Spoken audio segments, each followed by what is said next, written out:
Hello મિત્રો, આપણે તો ગાજરનો હલવો બનાવવાનો છે. તૈયારી થઈ ગઈ છે. ઘી મેળવી દીધું છે. દોસ્તો, ઘી થઈ ગયું છે. હવે આપણે ગાજર નાખી દઈએ. ગાજર અહીંયા ખમણેલા છે. ગાજરનો હલવો બનાવી છે આપણે.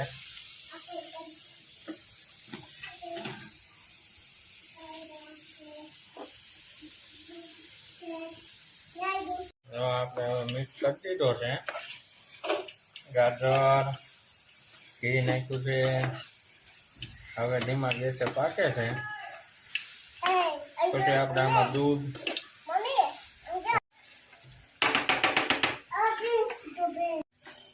જો હવે આપણે ગાજર પાકી ગયા છે ઘીમાં.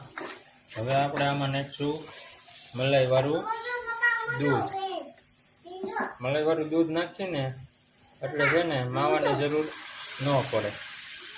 જો આપણું દૂધ વહી ગયું મલાઈ વાળું નાખીને એટલે માવા જેવો સ્વાદ સારો આવે. પછી આપણે નાખીશું ખાંડ સ્વાદ પ્રમાણે.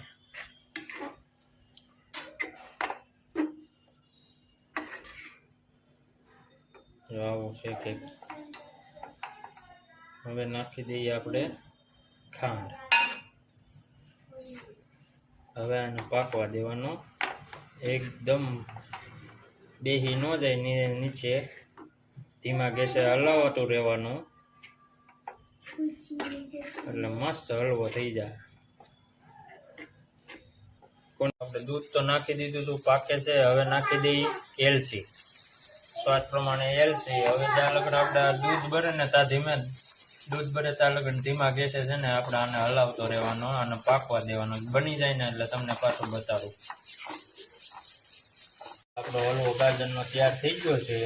જો આ મલાઈ નાખીને દૂધની મલાઈ, જો આ વ્હાઈટ કણી દેખાય ને એ દૂધની મલાઈ છે ને એટલે દેખાય છે માવા જેવી.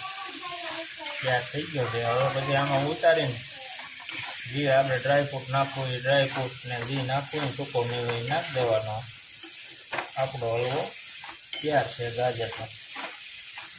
કોને કોને ભાવે કમેન્ટ કરજો. વિડીયો ગમે તો લાઈક અને શેર સબસ્ક્રાઈબ કરી દેજો. આપણી યુટ્યુબ ચેનલ, ફેસબુક ને ઇન્સ્ટાગ્રામ.